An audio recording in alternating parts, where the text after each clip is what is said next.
Todos bienvenidos a la Biblioteca Nacional. En esta tarde vamos a inaugurar un ciclo de conferencias, o más bien charlas, en la cual pues la idea es que conozcamos no solo las marcas de fuego, sino el contexto que hay detrás de ellas. Es decir, las marcas de fuego como una práctica de apropiación cultural tenían una representación de un símbolo, de una imagen que normalmente estaba asociada a una persona o a una corporación, a una identidad, digamos, corporativa. Entonces, este ciclo de charlas lo pensé un poco para hablar no solo de las marcas, sino lo que representan las marcas. Es decir, tenemos más de 500 marcas registradas entre todas las que hemos podido estudiar varios colegas.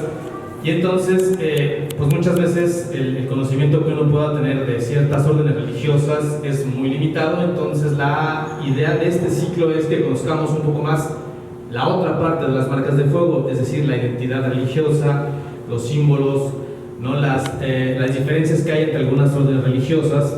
Y la idea de las charlas pues es tener esta conversación con gente especialista en historia de la religión, historia del catolicismo en la Nueva España, ¿no? Entonces, bueno, de ahí que hayamos invitado al doctor Enrique González, que es investigador del Instituto de Investigaciones sobre la Universidad y la Educación, y a la doctora Jessica Ramírez, que es investigadora del Colegio de México, y que se han especializado los dos en estudiar la historia de la Iglesia, forman parte del seminario de historia de la Iglesia que lo coordinan varios colegas. Entonces, bueno, más que una conferencia, más que una plática, lo que queremos es hacer una especie de diálogo entre especialistas para pues conocer de qué se trata, ¿no? Todo lo que hay detrás de las marcas de fuego. Los que han conocido las marcas de fuego, los que han visitado la exposición, pues se darán cuenta de que hay varios tipos, ¿no? de marcas. Unas de ellas pues son monogramas, ¿no? Es decir, juegan con las palabras para formar un símbolo que puede ser, en el caso que tenemos enfrente allá atrás, que es el más a la mano que tenemos, hay una T, una P, una J, que pueden ser una R, pues este Peje del Río, ¿no? Entonces estos monogramas son una parte importante de las marcas de fuego, pero hay otras, por ejemplo, que tienen las llagas de San Francisco, hay otras, por ejemplo, los carmelitas tienen el Monte Carmelo. Entonces todo este tipo de cuestiones escapan un poco de la especialidad de los que estudiamos historia del libro, y bueno, en general la gente tampoco que no estudia o que no se dedica a esto también tiene muchas dudas. Entonces, bueno, de esto se trata esta plática, ¿no? Entonces, pues continúo con el diálogo. Lo primero que me gustaría preguntarles a nuestros especialistas pues es cuáles son los símbolos que identifican a las órdenes religiosas. En este caso me gustaría preguntar específicamente de los franciscanos, si nos puede hablar un poco también de qué eran los franciscanos en la Nueva España, cuál era como la identidad que tenían, ¿no? ¿Qué diferencia había a lo mejor entre estos franciscanos y otras órdenes religiosas? Si gusta hablar, conforme vayan pidiendo la palabra, o quieren que tengamos un orden, ustedes díganme. Hola, ¿qué tal? Muy buenas tardes. Qué bonito que hay foro para escucharnos. Y bueno, antes de responder la pregunta en medio de esta conversación, pues agradecer la invitación y sobre todo también esta exposición que justo estábamos viendo hace un ratito. Antes de centrarnos en los franciscanos, creo que es fundamental recordar, para quienes no lo saben, porque no hay por qué saberlo, ¿no? Es que tenemos digamos, lo que se llaman las tres primeras órdenes, porque yo creo que eso va a marcar parte de sus elementos de identidad y es necesario, digamos, hacer esta distinción, ¿no? Como saben, cuando llega Hernán Cortés, pues prácticamente o de manera inmediata pues llegan los franciscanos. Esta orden va a ser fundamental en el elemento evangelizador, y vamos a ver también que pues su propia presencia se va a ver, digamos, en las grandes bibliotecas que va a tener y en el corte de esas bibliotecas, ¿no? Eso es fundamental si pensamos luego, por ejemplo, en la educación indígena, ¿no? ¿Qué tipo de libros van a adquirir y van a tener? Y en ese sentido, pues la diversidad de manuscritos que están, ¿no? Y se habrán dado cuenta, si ya recorrieron la exposición, pues que tenemos innumerables ejemplos justamente de marcas de agua, de marcas de fuego que están centradas en los franciscanos, ¿no? La segunda orden en llegar, los franciscanos llegan en 23, se consolidan un poquito más con los 12, la llegada de los 12 en 24, 1524, y entonces van a tener pues eso, mucha presencia. 2 años después llegan los dominicos, ¿no? Que también conocemos como predicadores. Vamos a hablar seguramente un poquito más adelante de ellos, y luego tendríamos la llegada de los agustinos 1533, ¿no? Entonces estas 3 órdenes se conocen como las órdenes evangelizadoras, llegan muy pronto y van a estar, mucho de su trabajo en un inicio va a estar centrado justamente en pues digamos predicar, evangelizar, estar en contacto, digamos, con el mundo indígena, ¿no? Ya en la segunda mitad del siglo XVI llegan otras órdenes, ¿no? Que podemos considerar como nuevas órdenes, en tanto que llegan con otro espíritu, digamos, con otro cometido, y van a realizar otras actividades. Eso también nos va a hablar precisamente de el tipo de libros, el tipo de bibliotecas y sus intereses. Entre estas órdenes vamos a tener a los carmelitas descalzos, por supuesto, llegan en 1585. Vamos a tener a los mercedarios, que son interesantísimos porque ellos estaban ya en Guatemala y más bien logran pasar, digamos, tardíamente o colocarse tardíamente en el corazón del virreinato, ¿no? En la Ciudad de México. Les cuesta mucho trabajo que los dejen fundar, y también se establecen precisamente hacia finales del siglo XVI. Y bueno, quien inaugura estas nuevas órdenes antes de los carmelitas y de los mercedarios, pues son los jesuitas, ¿no? La Compañía de Jesús, que igualmente va a llegar pues con otros cometidos, como ustedes saben, sobre todo vinculados con, por lo menos en la zona centro, pues con la educación, ¿no? Y obviamente toda la actividad misionera que van a hacer ya hacia el norte, porque el centro pues ya estaba prácticamente en cuestión de evangelización pues tomada, ¿no? Por las primeras órdenes. Bueno, era importante, o me parecía necesario hacer esta breve introducción como un poco para distinguirlas y ver, digamos, pues los intereses en las actividades. Ahora sí, centrándome un poco más en la pregunta que me hacía Manuel, pues ¿qué identifica las órdenes? Como sabemos, yo creo que el elemento visual fundamental pues es el hábito, ¿no? Es decir, su vestimenta, ¿no? Nosotros vemos una vestimenta así marrón, ¿no? Es decir, un hábito marrón, un cordón, ¿no? que vamos a ver que va a estar, por cierto, representado de pronto en las marcas de fuego, un cordón, 3 nudos normalmente, no obligatoriamente. Ese, por ejemplo, lo vemos y decimos, ahí va un franciscano, ¿no? Por decir. Estos nudos que significan pues los 3 votos, por ejemplo, ¿no? Es decir, todos los elementos que portan los frailes, tanto en sus vestimentas, pero también en sus objetos, va a representar a su corporación, ¿no? Va a representar, digamos, a su agrupación. Entonces, bueno, en el caso de los franciscanos tenemos el hábito, vamos a tener sus escudos que luego van a estar, digamos, vertidos en estas marcas de fuego, o por lo menos alguno de estos elementos, ¿no? En el caso de los franciscanos se me ocurre que un elemento más o menos recurrente pues va a ser esta especie de T, que es la tau, ¿no? O sea, esta letra T del alfabeto griego, que pues mucho se comenta que es de las, más allá de representar la crucifixión, etcétera, pues también es la última letra del alfabeto hebraico, si no estoy mal, y en ese sentido se considera un elemento de humildad, ¿no? O sea, va hasta el final, ¿no? Hay que recordar que las órdenes mendicantes tienen 3 votos, que son obediencia, castidad y pobreza, que ya decía que justamente pues son las que se representan en el cordón de los franciscanos, ¿no? Entonces, bueno, tenemos los escudos, tenemos los hábitos, el hábito, ¿qué más podría ser, bueno, obviamente el santoral, ¿no? que ellos van a, sobre todo a privilegiar, ¿no? En el caso, o las vírgenes, ¿no? En el caso de los dominicos, si pensamos en la Virgen del Rosario, pues hay, digamos, una promoción de esa advocación mariana, ¿no?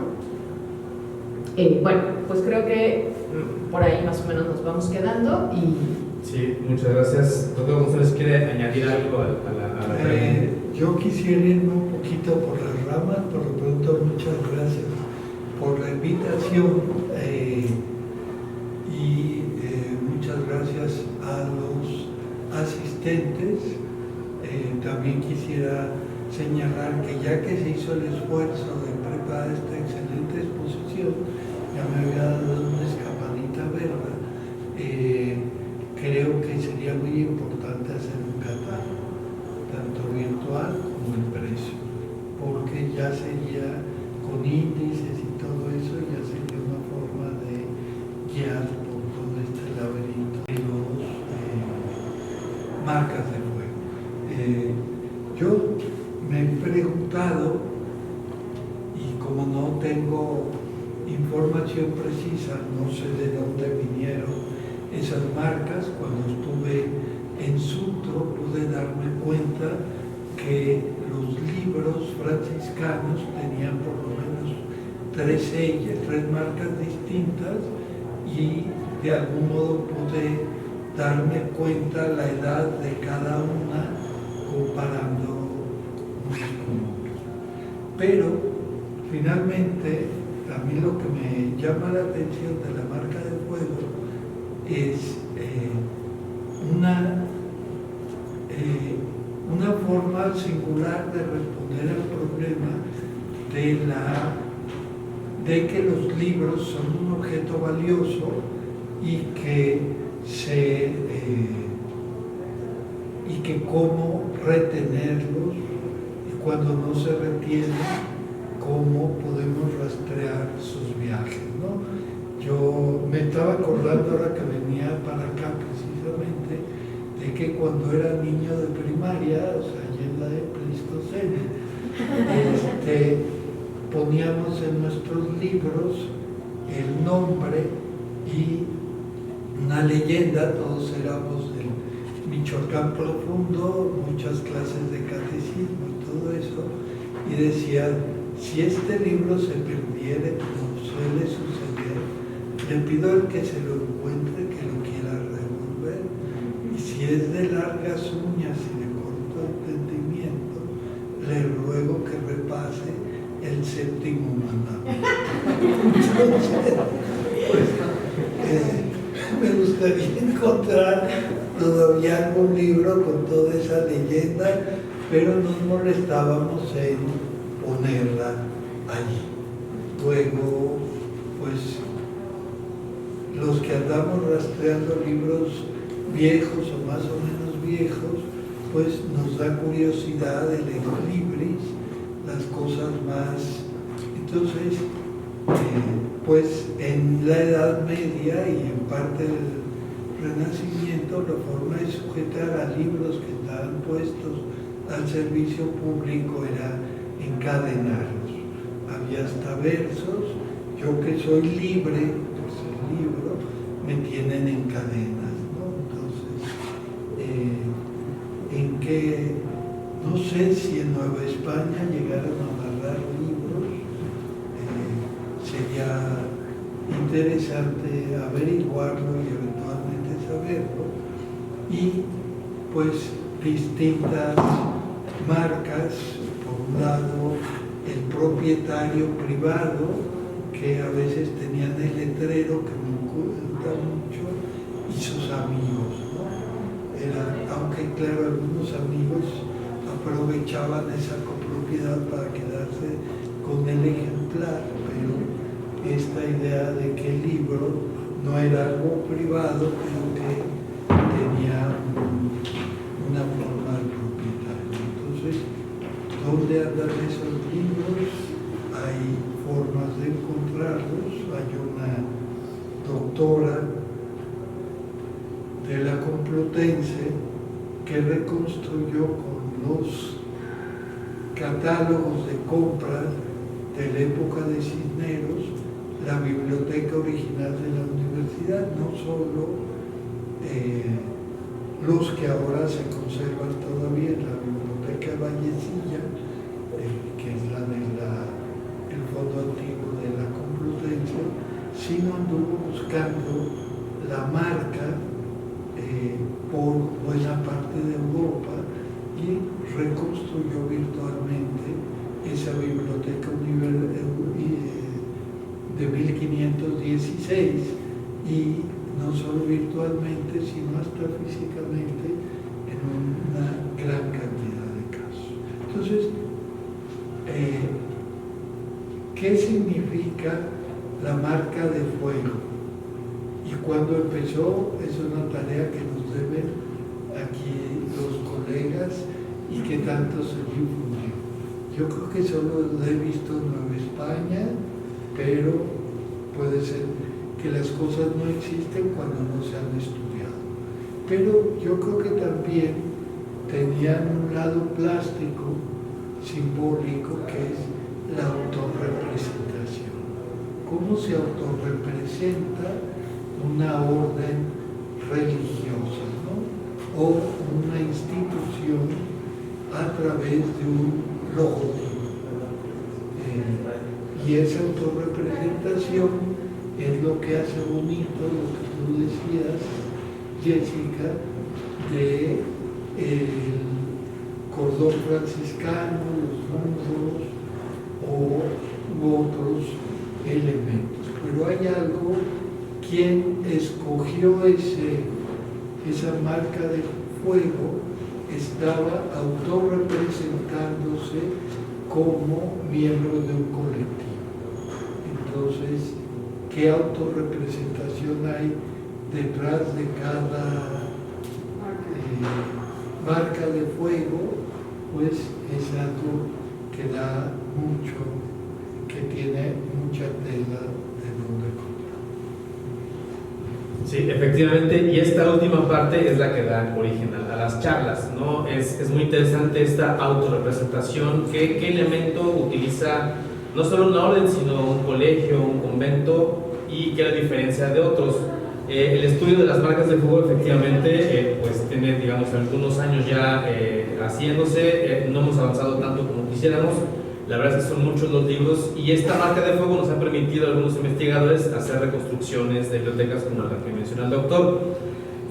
Lo primero que salta a la vista, los que han recorrido la exposición y los que no la han recorrido, los invito a hacerla, es la gran cantidad de marcas franciscanas. Son como los campeones de la marca de fuego.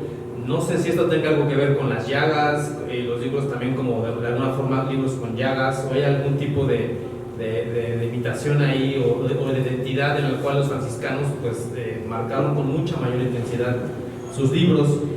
No sé qué puedan decir al respecto, qué piensan ustedes de las llagas, o por ejemplo qué piensan ustedes de la gran cantidad de sedes franciscanas que había en la Nueva España, porque tenemos de Tepeji, tenemos de Teotihuacán, tenemos de la Ciudad de México, bueno, tenemos muchísimas.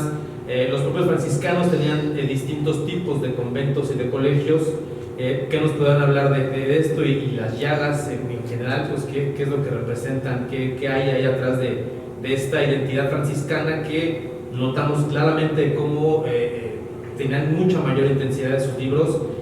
Aproximadamente una tercera parte de la exposición es solo de los franciscanos, ¿no? Entonces llama mucho la atención esta parte de los franciscanos. Los jesuitas, por ejemplo, no marcaron libros, entonces ese será como el otro gran contraste, ¿no? Los jesuitas que no marcaron sus libros, y los franciscanos que casi le pusieron 3 o 4 veces sellos a todos sus libros. Esto es una práctica que contrasta mucho entre ellas, ¿no? No sé si nos podrán hablar algo al respecto. ¿Qué opinan sobre este primer tema? Gracias. Sí, justo, bueno, por eso un poquito la introducción. Los franciscanos tuvieron como gran presencia en el territorio, ¿no? En lo que sería en ese momento la Nueva España, y entonces es decir, si yo comparo la cantidad de fundaciones que tenían los franciscanos con las que en su momento tuvieron los carmelitas, pues el número es absolutamente, digamos, usando las palabras de Manuel, los franciscanos son los ganadores, ¿no? Es decir, hay gran número de conventos, y algo que a veces nos da por generalizar es que pensamos en los franciscanos y los pensamos como una única comunidad, ¿no? Es decir, efectivamente hay elementos que los identifican como una gran comunidad, como es su regla, ¿no? Este acento que ponen ellos, por ejemplo, en la pobreza, ya decíamos del hábito que usan, hablando un poco de las llagas, pues su escudo, ¿no? Normalmente representa estas 5 llagas que tienen que ver con parte de la historia del fundador de Francisco de Asís, cuando él experimenta, ¿no? Los estigmas, digamos, y eso es lo que está representando parte del escudo, y en ese sentido estas 5 llagas. Entonces tenemos como estos elementos que, digamos, unen a una gran comunidad, pero como todos sabemos, las grandes comunidades tienen cuerpos pequeños que las constituyen y que las conforman. En el caso de las órdenes religiosas, lo primero que hay que pensar es que estaban organizadas en provincias, ¿no? Digamos que eran como los subgrupos, ¿no? Normalmente regionales, que como ha estudiado el doctor Antonio Rubial, pues estas provincias generaron identidades propias, ¿no? En el caso del Carmen es muy bonito, tenemos un asalto a un convento de unos contra otros, ¿no? Es decir, había conflictos a veces hasta entre estos propios grupos, por supuesto por cuestiones de identidad, de poder, etcétera, que no nos da tiempo, digamos, de retomar en este momento. Pero además estaban las identidades conventuales, ¿no? Es decir, ¿a qué convento pertenezco? Y en ese sentido me parece que las marcas de fuego están generando esta identidad, en algunos casos conventual, en otros casos regional. En el caso de los franciscanos es muy sintomático que tenemos efectivamente una diversidad de marcas de fuego, porque las marcas de fuego representan, o en muchas de ellas, no me atrevo a generalizar porque tampoco las he estudiado, cabe decir, normalmente nos dan claves de lugar, ¿no? Es decir, por eso tenemos el Tepeji, claro, teniendo a los franciscanos por todos lados, pues vamos a tener muchas más, digamos, marcas de agua, ¿no?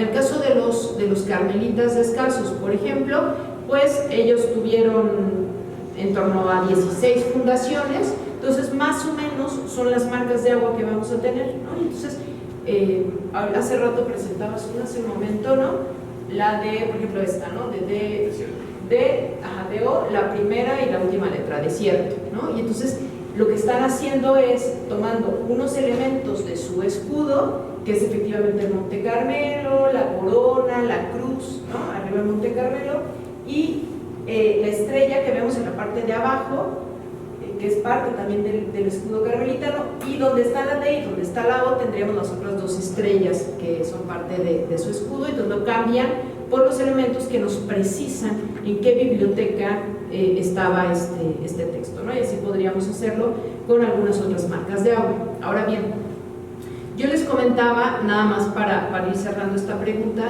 y darle la palabra a Enrique, que había que distinguir entre las primeras órdenes, digamos, ¿no? Como estas evangelizadoras, y las que llegan hacia finales del siglo XVI. Los carmelitas y los mercedarios son órdenes, digamos, medievales también, pero que sufrieron una reforma, digamos, ¿no? ¿Por qué digo esto? Porque los jesuitas no. Los jesuitas son una orden que surge, digamos, en el siglo XVI con la propia, digamos, con la propia reforma que se está dando en el seno de la Iglesia Católica, ¿sí? Todo esto de Lutero, ¿no? Regresar a los orígenes, etcétera. Y la gran diferencia que vamos a tener con los jesuitas respecto de las otras órdenes es que las otras son órdenes mendicantes, ¿no? Es orden, digamos, órdenes regulares que siguen una regla, ¿no? Por ejemplo, van tantas veces, no sé, 8 veces al coro, ¿no? Al día, y rezan en el coro, etc. Los jesuitas son otro tipo de orden que podríamos, para ponerlo en términos un tanto más didácticos, estaban en medio entre lo que era una orden regular, o sea, lo que sería un franciscano, un dominico, ¿no? Un carmelita, un mercedario, y lo que sería un clérigo secular, que por eso que ellos viven en el siglo, ¿no? Es decir, los que pueden andar en la calle, etc. ¿Por qué digo esto? Porque los clérigos seculares no tienen como estos elementos corporativos, en principio, tan arraigados y tan evidentes como si los va a tener los cuerpos corporativos, como van a ser estas órdenes regulares, que ya les decía, tienen elementos de identidad muy claros. Entonces eso en parte podría explicarnos por qué en el caso de los jesuitas no es, digamos, un elemento fundamental no poner por todos lados las marcas de fuego, mientras que para estas órdenes regulares que se manejan como grupos un tanto más cerrados, más identificados, ¿no? Sí va a ser fundamental, ¿no? Pero aquí le doy la palabra a Enrique, que seguro nos va a decir muchas más cosas. Yo creo que al lado de lo de la autorrepresentación está la cuestión del espíritu corporativo de las órdenes. Cada orden consideraba que todo lo bueno para su orden era bueno. Entonces, yo digo que los jesuitas se dirigieran a la mayor gloria de la compañía de Jesús, se entendería mejor su emblema. Pero los franciscanos no se quedaban atrás. Entonces, toda esta cuestión de la impresión de las 5 llagas en el cuerpo de San Francisco, según las biografías o las hagiografías del santo, hacían equiparable, lo cual teológicamente debía ser blasfemo, a Cristo con San Francisco. Entonces hay sellos.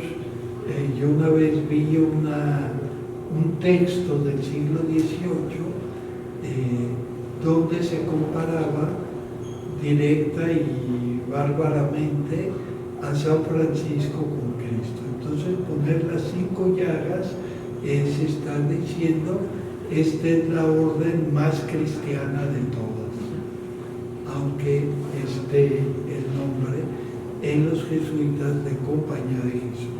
Ellos tenían su logotipo,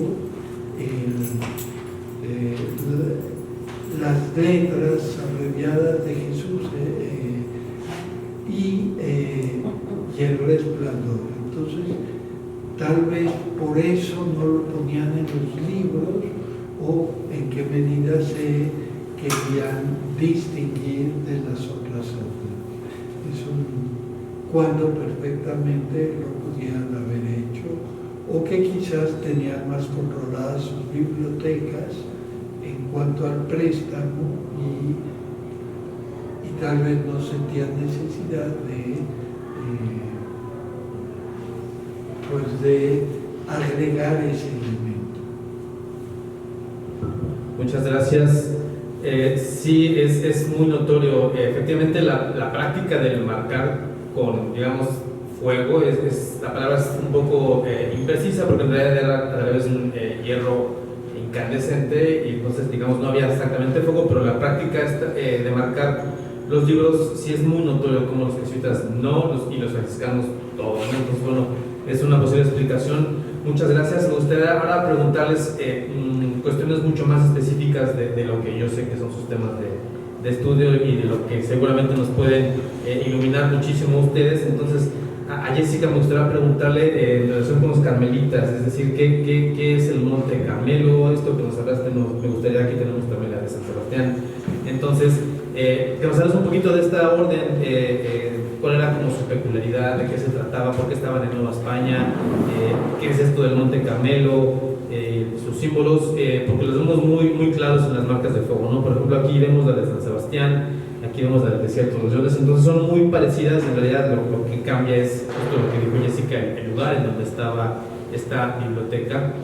Y al doctor González me gustaría preguntarle, tenemos esta marca en particular, que es pues la de la universidad, que representa el símbolo del heráldico, pues, de la corona española. Y también tenemos en la parte final de la exposición, tenemos a colegios como San Juan de Letrán, Entonces me gustaría preguntarle qué representaban los colegios de la Universidad de Nueva España, ¿no? A lo largo de los años, pues las cosas, las instituciones han cambiado y en Nueva España no es lo mismo un colegio que un colegio hoy en día, ¿no? Entonces, te vamos a hablar un poquito, primero Jessica, de esta parte de los carmelitas y después el doctor González, pues qué representaba la universidad, ¿no? ¿Por qué tenía este símbolo de la corona española y los colegios?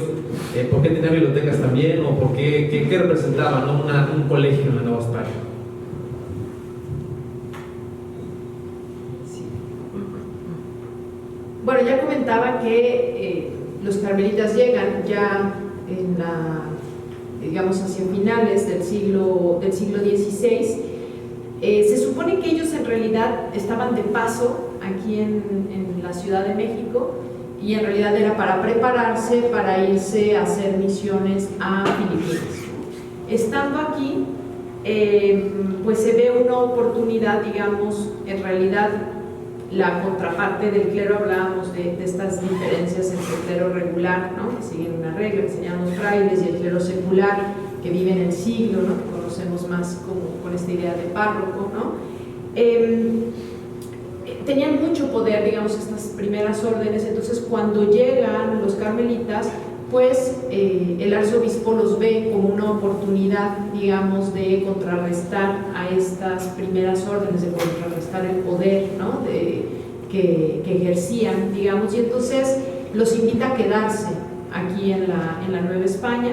Los carmelitas internamente, Teresa de Jesús acababa de morir. Hay que recordar que Teresa de Jesús reformó la orden, es decir, veía que la Orden del Carmen pues ya era así como pura pachanga, ¿no? Un poco en Europa, y entonces promueve una reforma, esta reforma que se estaba dando de manera general en el mundo católico, ya decíamos, y entonces crea de hecho lo que se llaman los carmelitas descalzos. La descalcez en realidad a lo que nos remite es a la reforma de una orden, ¿no? Y entonces en este símbolo, no es que anduvieran descalzos, siempre me lo preguntan, ¿no? Pero andaban en sandalias y no en zapatos, ¿no? Eso sí. Y bueno, pues ve el arzobispo, digamos, ve que es una orden reformada, etcétera, y les decía que Teresa de Jesús acababa de morir, y entonces hubo una división interna adentro o sea, interna en la orden, donde algunos decían, nosotros vamos a seguir el elemento místico, el elemento de oración para estar cercanos a, digamos, a Dios. Pero estaba esta otra, digamos, parte de la orden que decía, no, tenemos que hacer activismo, ¿no? O sea, tenemos que hacer actividad misional porque se está descubriendo las Filipinas, porque tenemos lugares en África, etcétera, ¿no? Y entonces muere Teresa de Jesús, la orden está un poco dividida, digamos, y entonces cuando llegan aquí, llegan en realidad los que quieren la misión, ¿no? Y es lo que vemos, les digo, solo estaban de paso para irse a Filipinas. Al final se quedan aquí y les dan San Sebastián. Esta marca de fuego que ven aquí representa el convento, digamos, principal que va a tener la Orden del Carmen, que es San Sebastián de México, del cual no nos queda prácticamente nada, ¿no? Ahí en el centro, en la zona nororiente, y aquí se empiezan a transformar, ¿no? Todos, digamos, creo que nos adecuamos al contexto en el que nos desarrollamos, y entonces pues realmente dicen, pues ya no nos fuimos de misión, ¿no? Pues ¿qué vamos a hacer aquí? Y lo que los carmelitas van a ser muy populares porque van ellos sobre todo a promover, hablando de estos elementos identitarios, a la Virgen del Carmen, ¿no? Hay que recordar que la Virgen del Carmen es famosa por esta idea de la concesión de la bula sabatina, ¿no? Es decir, si tú compras ese documento en vida, ¿no? Al sábado siguiente de tu muerte, la Virgen te va a sacar, digamos, del purgatorio para que ya puedas, digamos, gozar de la vida eterna. De ahí esta idea del escapulario, ¿no? Que también es un elemento, por cierto, identitario, que es, digamos, como traer un fragmento del hábito, ¿no? Ahí colgado, y entonces es justamente la representación de este fervor. Entonces, los carmelitas van a promover que ellos son los intermediarios, digamos, un poco entre el cielo y la tierra. Ese va a ser su discurso. El cronista carmelitano dice algo que se convirtió en una frase célebre que dice: el trato con hombres hace humanos, como el trato con Dios hace divinos. Nosotros solo tratamos con Dios, ¿no? Y entonces ellos lo que van a hacer es cambiar esta idea activa por totalmente la oración, el repliegue, o esa era la promoción.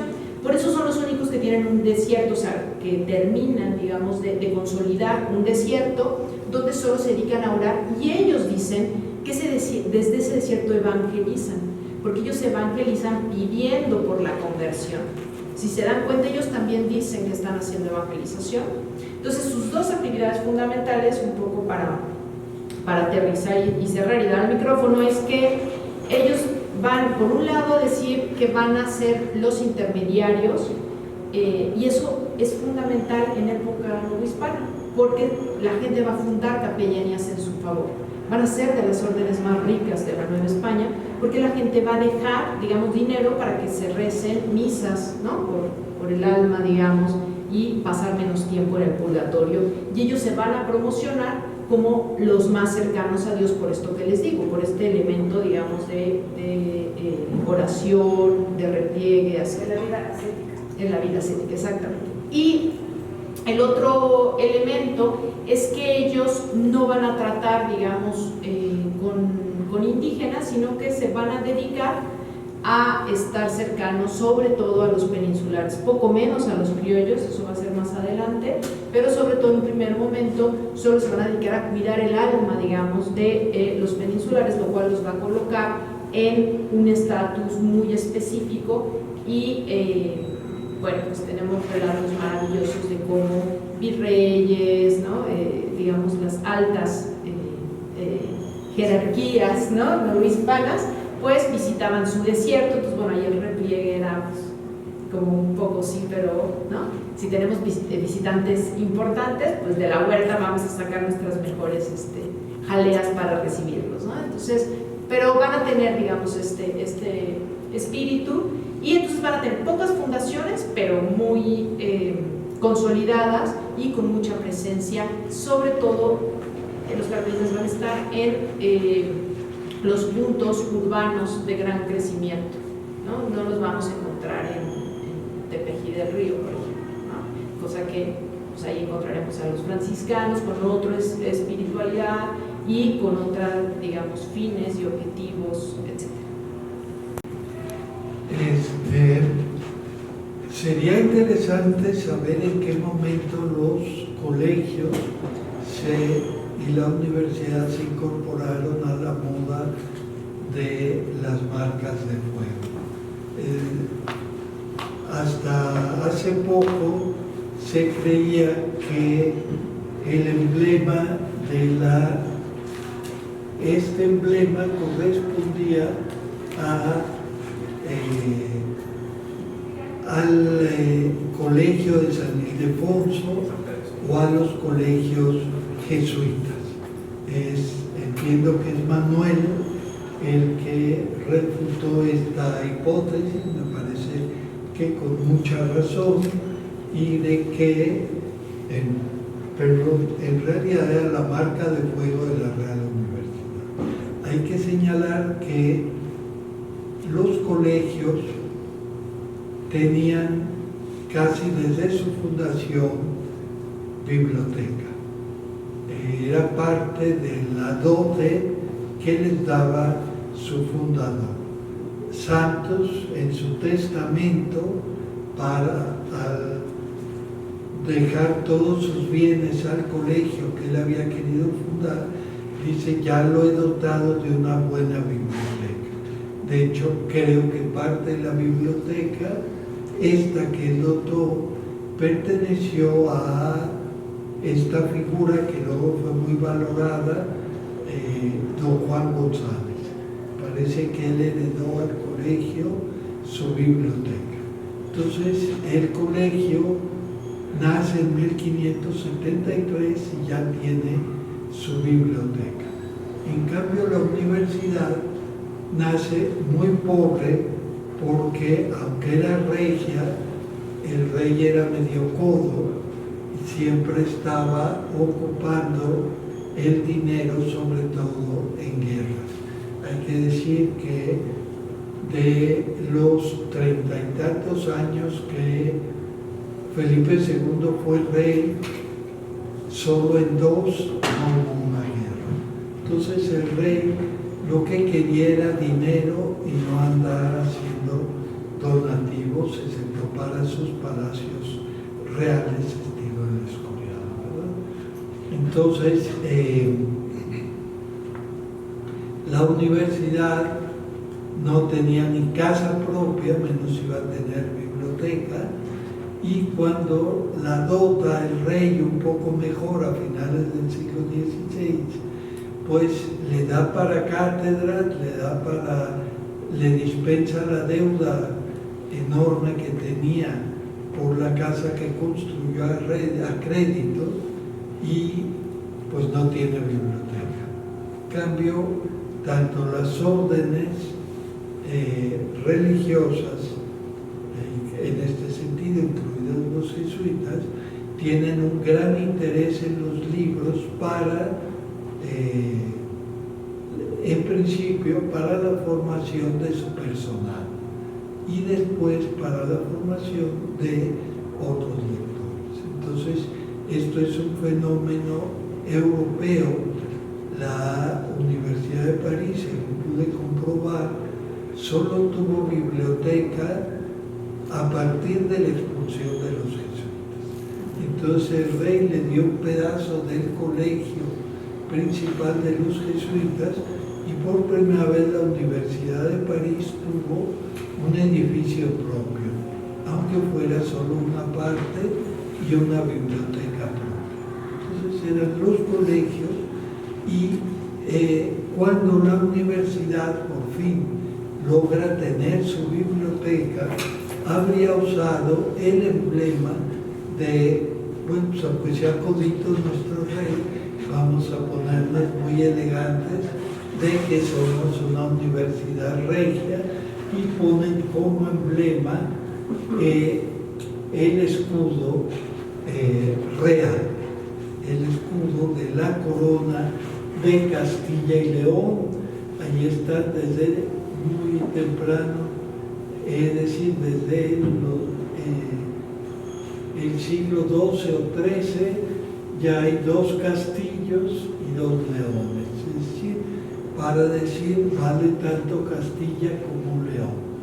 Y el plus ultra, las 2 columnas, eran las columnas de Hércules, que están una montaña del lado de Gibraltar, la otra de Marruecos, y que se suponía en la antigüedad que pasando de allí se acababa el mundo y se caía la gente, los marineros se iban a ir de boca al vacío. Entonces las columnas de Hércules sostenían el fin del mundo. Entonces un promotor, un publicista de la empresa imperial de Carlos V dijo plus ultra. No, nosotros vamos más allá de las columnas de Hércules, y es como el emblema del imperio. Las 2 columnas a donde va más lejos Castilla y León. Entonces, esto sería un poco, cada colegio después puede elegir ciertos elementos. No conozco, por cierto, no me fijé en los de San Juan de Letrán, y Santos creo que nada más ponía Santos, ¿verdad? ¿Tienes uno a la vista de San Juan de Letrán? Ahorita lo busco, si me da un momento se lo doy para ponerlo. Sí, los símbolos, las marcas de juego de los colegios eran monogramas nada más. Santos era SATO y San Juan del Letrán, así literal, San Juan del Letrán. No había como una identidad gráfica, sino simplemente de apropiación. Y es muy interesante lo que comenta el doctor. En realidad, en el caso de la universidad, como la he estudiado con un poquito más profundidad, en la parte final de la exposición incluyo un par de documentos que provienen del archivo de la universidad, en donde está la cuenta de lo que se gastó para mandar a hacer los herrajes.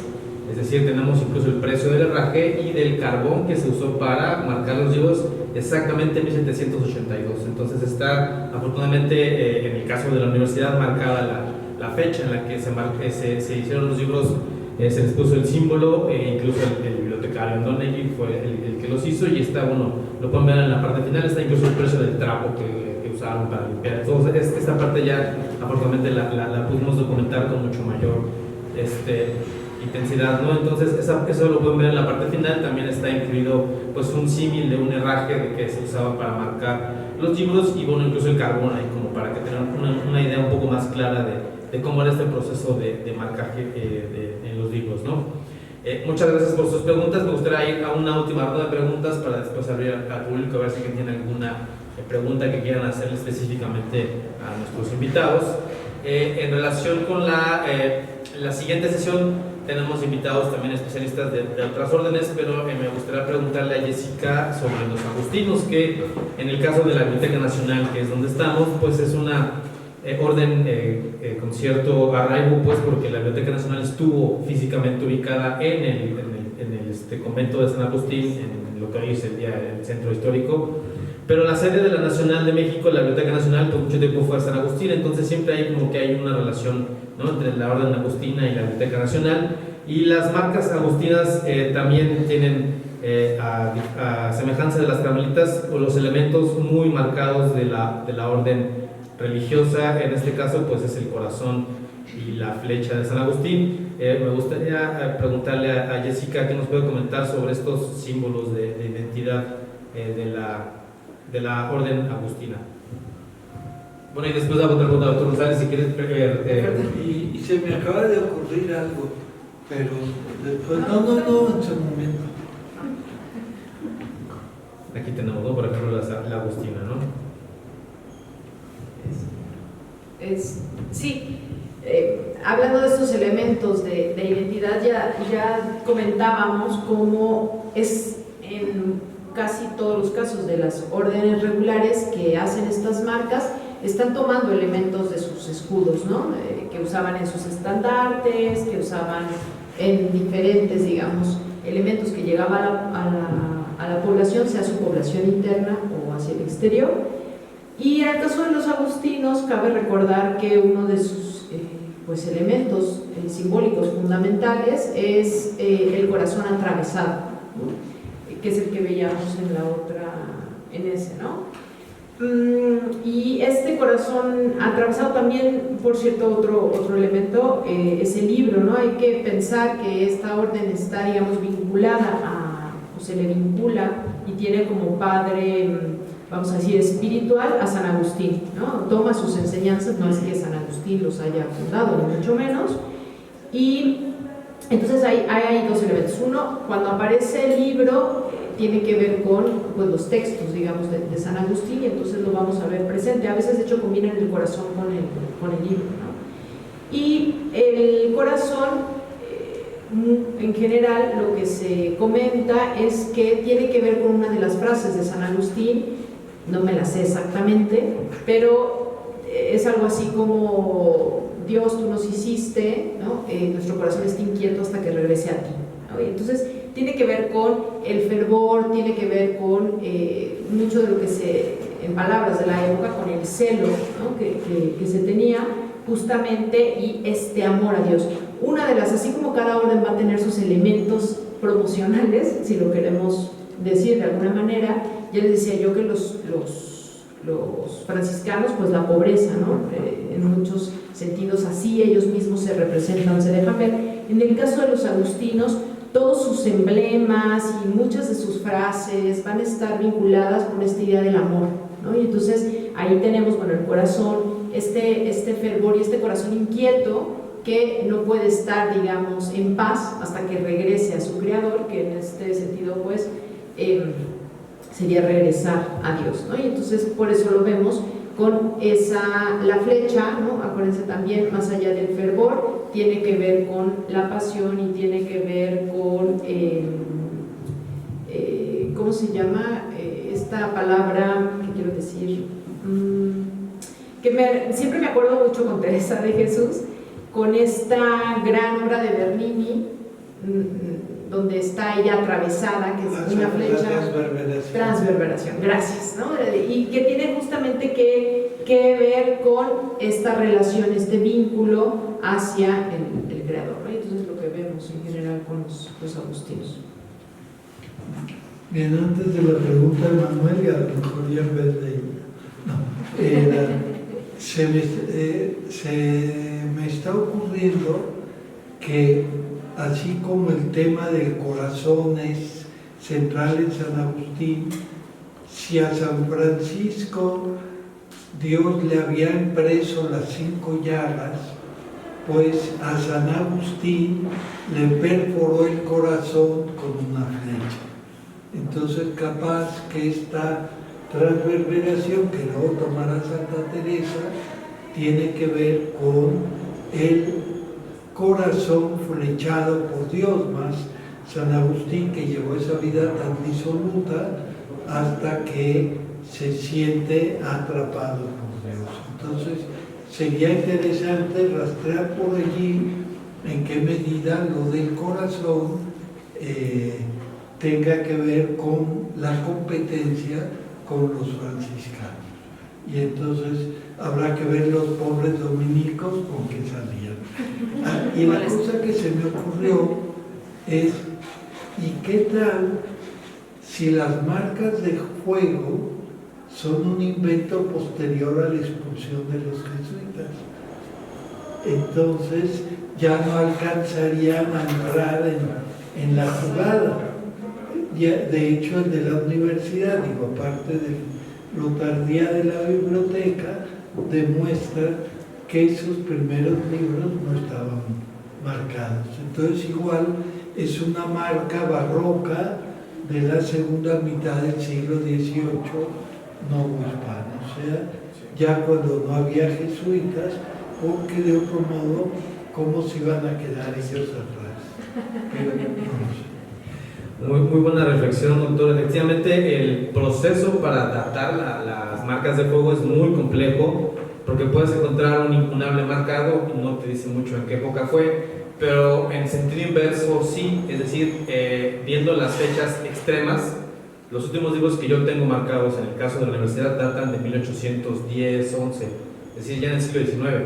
Y algunos otros indicios que tenemos nos lo acercan más hacia el XIX, entonces es una hipótesis muy interesante, porque en realidad hay otros casos similares en los jesuitas. En el de Pátzcuaro y en el de Querétaro hay marcas de fuego, pero eventualmente esos fondos fueron absorbidos por otra institución que es la que los marcó con fuego idéntico a la universidad. Entonces es una hipótesis muy interesante, porque efectivamente fue una moda no exclusiva, pero muy peculiar de la Nueva España, y sí puede ser del siglo XVIII, ¿no? ¿Y los oratorianos sí están marcados? Los oratorianos están marcados, efectivamente aquí está la marca de los oratorianos, ¿no? Entonces las fechas creo que podrían coincidir un poco. El asunto, doy la palabra a la gente. La última que me quería y que me interesa tocar finalmente para cerrar esta pequeña charla es la catedral. Es otra biblioteca también justamente en esta época de finales del 18, en donde pues la familia Torres dona su biblioteca a la catedral, se le conoce como la Turriana.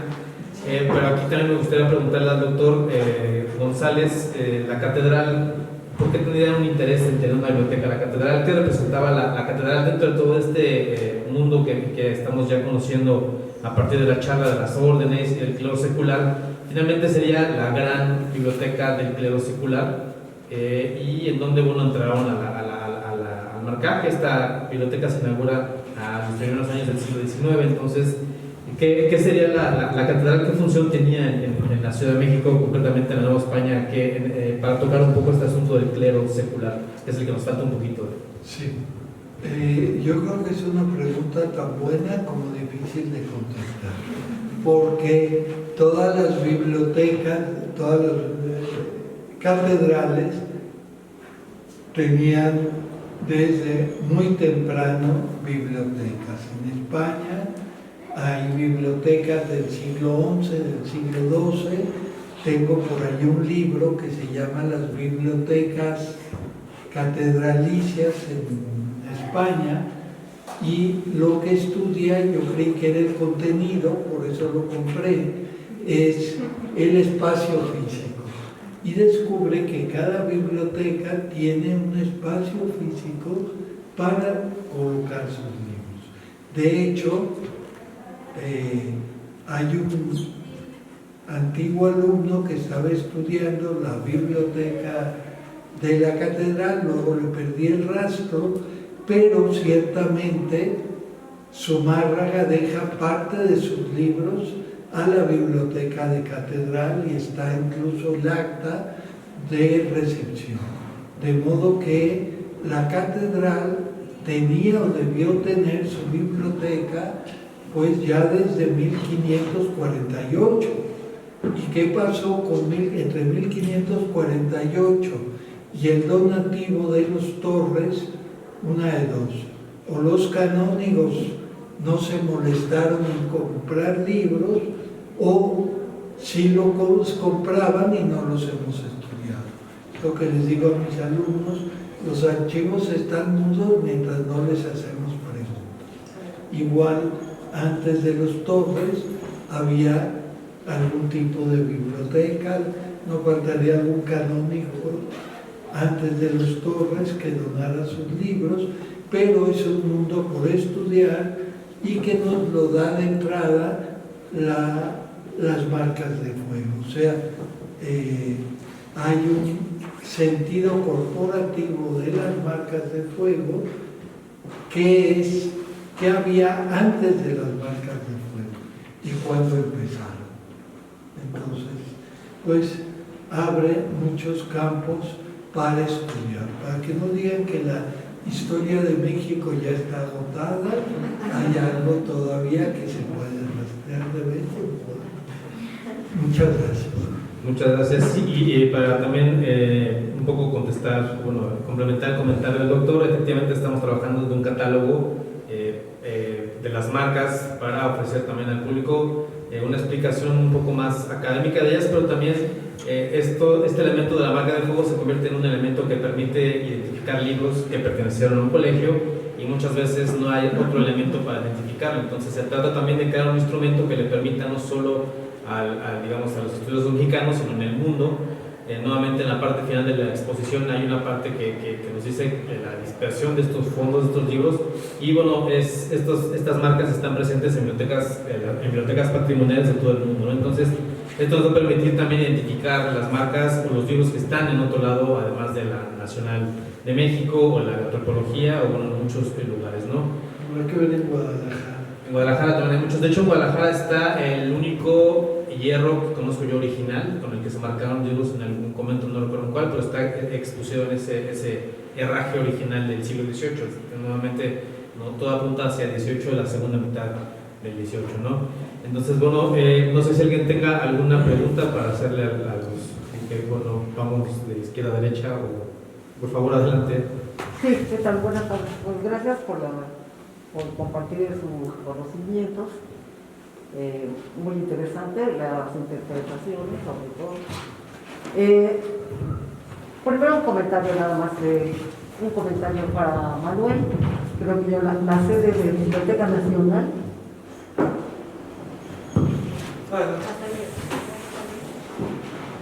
Sí. Sigue siendo San Agustín, porque el decreto de creación de la biblioteca está vigente. Y ahí dice la dirección de Biblioteca Nacional de México es el exconvento de San Agustín, o el campus de San Agustín.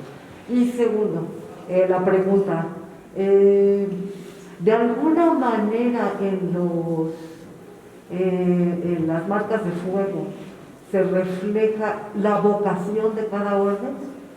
Por ejemplo, los mercenarios que van a rescatar cautivos, que es una orden muy interesante, por cierto, poco estudiada, creo. O los franciscanos, ¿no? Esta vocación de orar, estar en meditación, estar cerca de Dios. O los carmelitas, que también van a meditar y ser los intermediarios con Dios, ¿no? Por eso también están con el poder, ¿no? Bueno, de alguna manera se refleja en estas vocaciones de cada orden?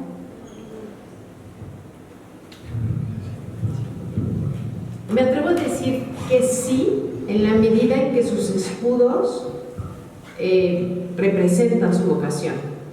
Tal vez los mercedarios un poco menos. ¿A qué me refiero? Los carmelitas tenemos el Monte Carmelo, que es esta idea de intercesión, ¿no? De hecho, separan abajo el café con el blanco, más cercano a la pureza, etc. Entonces ahí tendríamos, digamos, pues representada su vocación. En el caso de los franciscanos, pienso que mucho de lo de los estigmas y así representa esta humildad franciscana, ¿no? Es decir, no de manera directa, pero al final de cuentas los escudos recogieron en gran medida la vocación de estas órdenes, ¿no?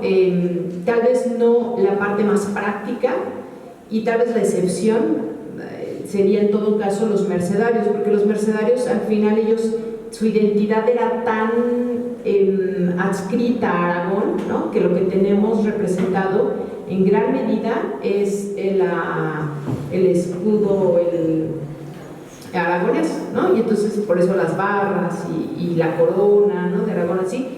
Tal vez ellos ahí no veríamos, por ejemplo, su vocación de colectores y exactamente, ¿no? De pagar por los... Yo lo vería así. Sí, yo, como es un mundo que estamos apenas empezando a valorar, es difícil aportar más elementos, pero sí, finalmente, pues la Merced se veía a sí misma como un orden militar de origen aragonés, y entonces, y que no tuvo, por lo menos en Nueva España, ningún interés en la evangelización. De hecho, el virrey Toledo, allá por 1578, decía, lo que hay que hacer es prohibir que pase un mercedario más a las Indias para que los que ya están se mueran y se acabe la orden. O sea, así de delicado. Entonces, pues todo esto nos lleva a reflexionar más allá de lo que dicen los libros de corte tradicional, que no se hacen preguntas, sino nada más repiten las cosas que ya se han dicho.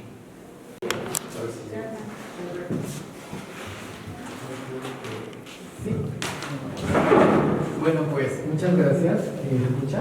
Sí, sí. No sabía que este campo de las marcas de fuego todavía está en construcción y que es prácticamente novedoso. ¿De la que, perdón? De las marcas de fuego, el campo de estudio de las marcas de fuego. Y se me ocurre, bueno, no sé, esto lo pregunto desde mi ignorancia, ¿existe ya algún material que hable sobre la iconografía empleada para la creación de estas marcas? Porque muchos símbolos encajan con la conveniencia, pues, del dogma, ¿no? Yo desde el concepto tal vez del hebraísmo que estudio, por ejemplo, el corazón inflamado, siempre recuerdo que en hebreo casi muchas cosas que tienen que ver con la inteligencia y la inspiración divina tienen que ver con el corazón, porque ahí está la voluntad y el intelecto, ¿no? Entonces quizá esta marca también habla de esa inspiración y de esos libros que de alguna manera están autorizados por inspiración divina, y también sobre la marca de la letra Tau, que por supuesto encaja tanto con una referencia del Antiguo Testamento como del Nuevo. Del Antiguo, cuando Dios manda a un ángel a asesinar a los no marcados hijos de Israel y todos aquellos que mueran, ¿no? Entonces la marca que se pone en la frente de las personas era la letra Tau, ¿no? O la Taf hebrea. Esta cruz que servía para marcar simplemente el ganado. Entonces, de alguna manera, esa marca sirve como símbolo de salvación o de preservación de alguien, ¿no? Y también la letra Tau, como letra final del alfabeto hebreo, pues encaja con el Evangelio, cuando Jesús reforma esto de que los últimos serán los primeros, ¿no? Otra vez una idea de salvación. Entonces, yo quiero preguntar si bajo esta iconografía ¿has estudiado dónde lo podemos leer si no pasa el artículo? Y si tiene que ver un poquito también las marcas con el sentido de preservación de un texto. O sea, si realmente sí es una identidad, pertenece a tal, pero también una especie como de licencia o rúbrica que diga que el contenido de ahí tiene que ser perpetuado de alguna manera, ¿no? Es mi pregunta.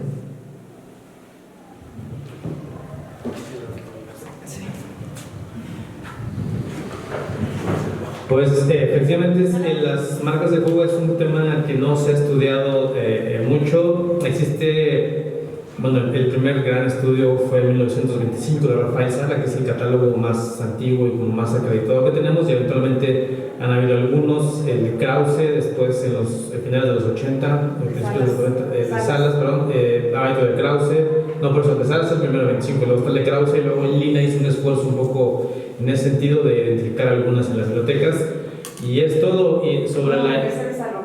Mercedes Salomón, es que iba a hablar de los catálogos online. Después está un catálogo online que es el catálogo colectivo Marcas de Fuego, que coordinó en su momento Manuel de Santiago y que ahora coordina Mercedes Salomón en la Universidad de Puebla, que tiene este sitio en donde uno puede identificarlas por la orden, ¿no? Entonces ahí han identificado creo que casi 600 marcas distintas y sigue creciendo, ¿no?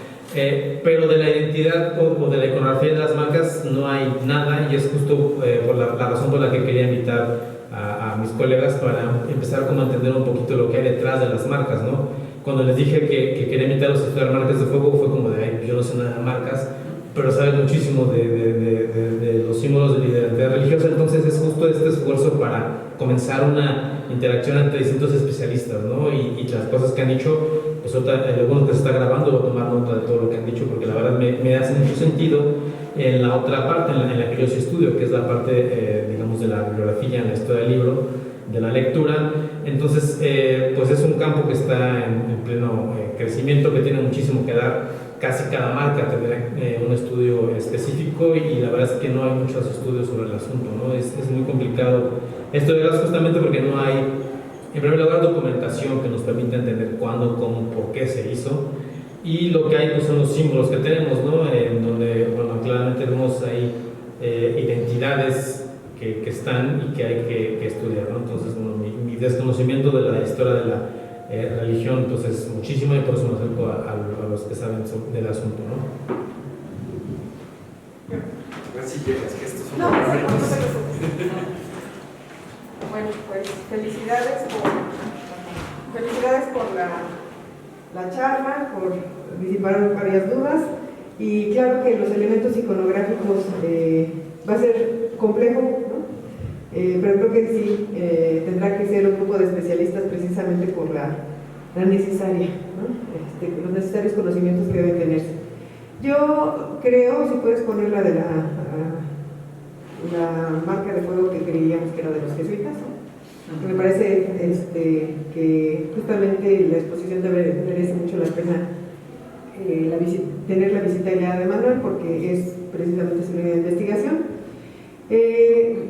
Aquí, a mí me parece, y eso lo pongo en consideración, que es muy elaborada. O sea, esta marca de fuego en particular es muy elaborada.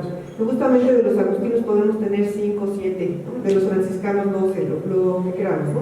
Pero en particular, cuando se vean los elementos iconográficos de esta marca de fuego, habría que entender, como decía ya el doctor, que digo, me resolvió, disipó algunas dudas, precisamente qué contexto se elabora, porque es muy bonita, bueno, está muy bien hecha, y difícilmente encontramos libros mutilados. O sea, yo también pensé, siempre de las bibliotecas en las que participé, en el inventario, que son libros muy limpios, generalmente nada más aparece esta, ¿no? A diferencia de otras bibliotecas, de otros repositorios, en donde se tienen libros, ¿no? Con muchísimas marcas de juego, que se ve que pasaron de una a otra y tal, y que evidentemente, bueno, coincido en que la participación del doctor, ¿no? Eran muy valiosos los libros como para retenerlos, ¿no? Cada uno en su momento. Esa sería una de las cosas con las que quería participar, y la otra es, en el caso de San Cosme, ¿por qué están los dos brazos? O sea, bueno, ¿por qué están los dos brazos? A ver si alguien me pudiera explicar de los ponentes. Gracias. San Cosme era franciscano, y otro, así como uno de sus símbolos eran las 5 llagas, el otro es el de los 2 brazos. Uno es el de San Francisco y el otro es el de Jesucristo. El que tiene el hábito es San Francisco, y el que está desnudo es el de Jesucristo, y los dos presentan los estigmas. bueno, las marcas, digamos. Y digamos, no ha de ser, o sea, San Cosme ha de haber retomado ese elemento franciscano, no sabría decir por qué. Se sigue siendo esta idea de equiparar a San Francisco con Cristo. O sea, nosotros somos la orden de alguien que es solo Cristo. Entonces, hoy en teología suena bastante fuerte, pero los alegatos de las distintas órdenes, pues era algo perfectamente permitido. Muy subversiva, ¿no? Además, muy subversiva la idea, pero muy herética. Doctor, pensé también, bueno, no sé, tiene razón, se ve el hábito, pero pensaba en San Cosme y San Damián, o sea, eran los dos, pero no. Perdón, es en ese sentido. Sí, porque de hecho, en realidad, más que las 5 llagas, ese escudo es como el escudo franciscano. De hecho, en casi todas sus portadas, aún en lo que nos queda de San Francisco el día de hoy, si uno entra, baja las escaleras, lo primero que nos vamos a topar es el escudo. Muchas gracias.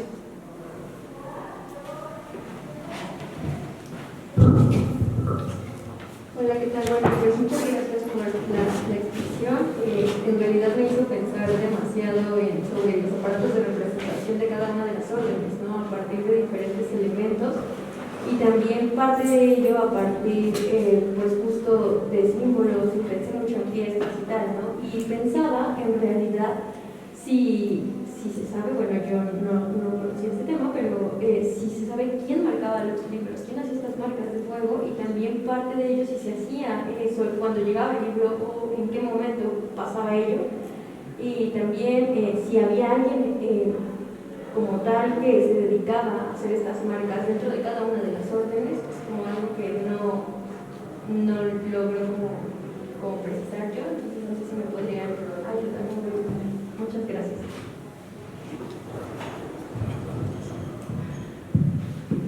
Muchas gracias por la pregunta. Efectivamente es un tema complicado. En el caso de la universidad, que es la que tengo yo bien estudiada, es un conjunto de libros y yo siempre les digo a mis alumnos, se imaginen ustedes hacer un inventario de 20,000 libros, es fácil decir 20,000 libros, pero cuando los ves, hacer el inventario es algo muy complejo, te puede llevar varios meses, ¿no? En el caso de San Francisco, el convento de San Francisco es el que más yo he identificado que tiene marcas, es decir, tiene muchas marcas, 3 o 4, y ya como 30 o 40,000 libros, entonces es una labor definitivamente que implicaría a varias personas, que implicaría un tiempo muy largo para llevarlo a cabo. No hay estudios sobre ese sentido, tendremos que recurrir un poco a los documentos. En el caso específico de la universidad, pues sí sé que fue en 1783, un poco respondiendo también el comentario de Hilda, la marca es muy, muy bonita y tenemos, bueno, yo he identificado 3 distintos tamaños de ella, ¿no? Evidentemente un libro grande como en este estamos viendo la imagen, pues la marca se ve chiquita, pero un libro más chico la podría rebasar, entonces se necesitaban varias marcas. El chisme completo es que costaba 10 pesos, ¿no? Les salió a la universidad 10 pesos comprar los herrajes y el carbón le costó 3 reales, entonces hay mucha diferencia entre ellas, es decir, 80 reales hacer el herraje y 3 el carbón, entonces hay una diferencia muy grande, fue algo muy caro y pues tenemos este indicio. En la memoria, si quieren al final de la exposición lo podemos ver, dice memoria de gastos que se usaban en marcar libros y tienen escobas, trapos, el carbón y una serie de cuestiones que te permiten imaginar cómo fue el proceso. En el caso del 783, la universidad ya contaba con 5,000, 6,000 libros, ¿no? Llegó a tener hasta 14,000, 15,000 más o menos para finales de esa época y bueno, después creció mucho más, ¿no? Pero de nueva cuenta aquí lo único que nos queda es la imaginación, cómo tienes ya el herraje, tienes el carbón y pues evidentemente en una sesión tendrás que hacer muchos marcajes y a lo mejor hacer una segunda sesión con más, depende mucho de la cantidad de biblioteca, ¿no? Y eso también nos lleva a pensar nuevamente pues que pudo haber sido una época en la que la figura del bibliotecario ya emergió. En el 16 y en el 17 no tenemos una imagen de un bibliotecario, en el 18 ya existen indicios de una persona que se dedicaba exclusivamente al cuidado de la biblioteca, tanto en la universidad como en la Turiana, ya emergía y en casos también, por ejemplo, en las lo mencionó muy bien el doctor González, fue un proceso paralelo en el cual las universidades hispanas, todas, si tú lees la historia de sus bibliotecas, es muy parecida y empiezan a surgir los bibliotecarios ya en la segunda mitad del 18. Entonces, yo vería ahí una relación estrecha entre el oficio del bibliotecario y el proceso de marcaje de libros, ¿no?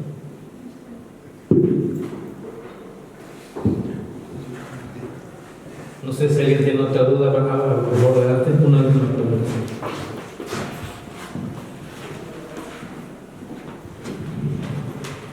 Hola, buenas tardes. Más que nada agradecerles por el espacio para esta conversación, bastante interesante. Mi duda es con respecto al comienzo del desuso de estas marcas de fuego y si es posible vincularlas con una historia de la lectura, de las prácticas de lectura que podían darse tanto en los colegios como, bueno, sobre todo en las bibliotecas de los colegios, porque me da la idea que la función de aparato de representación vinculada con la función corporativista de las órdenes están muy vinculadas con la marca de fuego, pero también con las prácticas de lectura del antiguo régimen, es decir, esta lectura que muchas veces podía ser grupal o podía ser asociada a unas horas específicas o tenía que ser vinculada muy a los rituales monásticos, si lo pensamos de esta manera. Y el desuso, como usted lo menciona, entre 1810 y 1811, está también muy vinculado con otro nacimiento de lectura, que viene siendo la lectura individualizada, esta lectura en silencio, que aunque nace en Europa en el siglo XVIII, creo que, o al menos de lo que me he dado cuenta, es que llega más a Nueva España, lleva al actual territorio mexicano en una época muy parecida a esta. ¿Sería posible hacer una vinculación entre el fin de la marca de fuego, por ejemplo, el comienzo del ex libris, aunque seguía siendo una cuestión anterior, hasta qué punto fue rebasada o adoptada por las bibliotecas de estos tiempos en contraposición de la marca de fuego? ¿Qué dio o qué elementos fueron los que hicieron que cayera en desuso esta marca de fuego? Es como lo que me generó pensar sobre este momento en específico.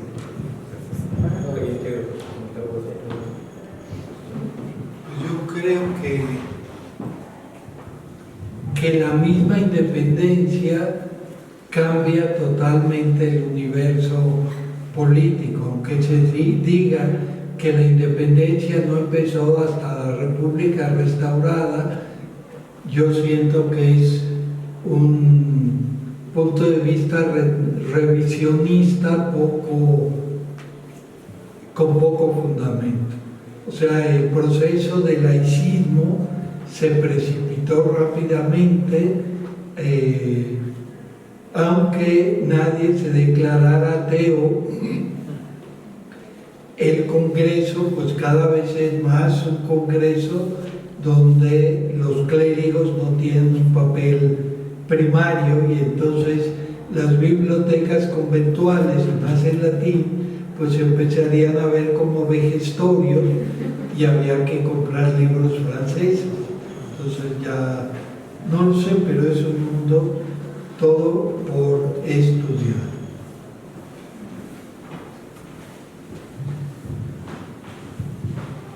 Muchas gracias. Efectivamente, yo ubico esta práctica, al igual que el doctor González, en el siglo XVIII, que es pues ya muy cercano a lo que llamamos, ¿no?, el rompimiento con el antiguo régimen.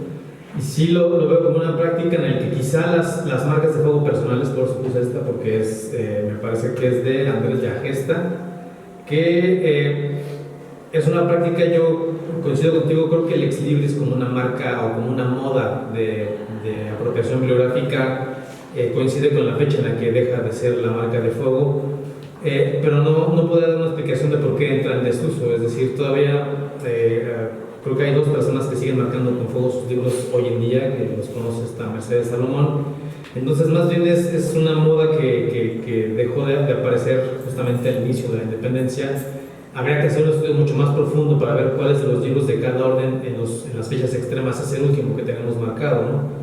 En mi caso, bueno, en la universidad, 1811 es el último y coincide con la ocupación de la universidad por parte del ejército, ¿no? Entonces, casi cada caso habría que estudiarlo para tener una hipótesis un poco más cercana, pero sí coincide un poco el asunto con esta nueva época en donde los libros antiguos, vamos, hoy en día son antiguos, pero en ese entonces también lo eran, es decir, cuando se fundan las bibliotecas nuevas, la queja siempre es necesitamos libros nuevos. Cuando se funda la universidad, la biblioteca de la universidad, ya el claustro le decía al rector que tenía que haber libros nuevos, ¿no? Entonces esta idea de renovación me parece que podría también jugar en favor de por qué esta práctica entra en desuso. Pero sí, al igual que tú, yo coincido, creo que es una moda más bien que empieza a dejar de ser atractiva, aunque al paso de los siglos para mí es maravilloso porque aunque los coleccionistas refinen el libro, se sigue percibiendo la marca de todo, ¿no? Voy a presentar una ponencia ahora en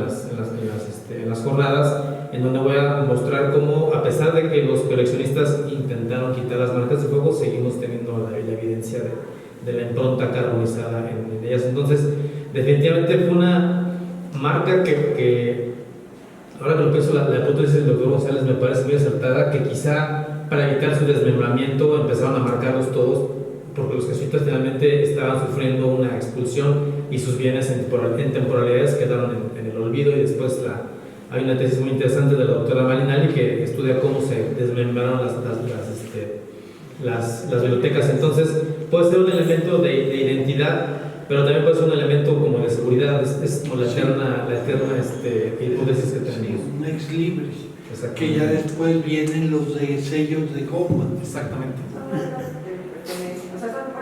Son marcas de pertenencia y creo que definitivamente con la amortización de los bienes eclesiásticos fue cuando se dejó de practicar. El libro siempre fue valioso para sus poseedores, fue valioso para los que no los poseían. Entonces a mí me parece que hasta que, digamos, entra ya la reforma, se acaban las bibliotecas conventuales, y tal es así que todas las bibliotecas conventuales existentes se tienen las marcas de fuego.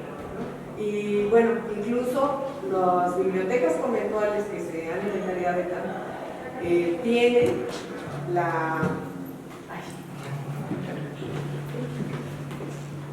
tienen necesariamente la observación de qué marcas de fuego presentan o qué marcas de propiedad, ¿no?, se tienen. Entonces yo creo que no dejó de practicarse, eso es lo que yo creo. Y evidentemente hay que hacer el catálogo, ¿no?, reuniendo a los bibliotecarios y demás, porque cada bibliotecario conoce sus propios libros y hay muchas marcas de fuego que no se han podido identificar, que afortunadamente el catálogo de Puebla, ¿no?, el digital, es el que permite que también uno contribuya a enviarles e ir acrecentando. Entonces esa es una de las particularidades. Bueno, ya, gracias, felicidades. No, muchas gracias. La idea es generar un diálogo, y entonces muchas gracias a ti también por apuntar. Creo que estaba bueno, muchas gracias. Bueno, muchas gracias a ustedes. No sé si quieran agregar un comentario final ustedes, invitados. muchas gracias. Muchas gracias.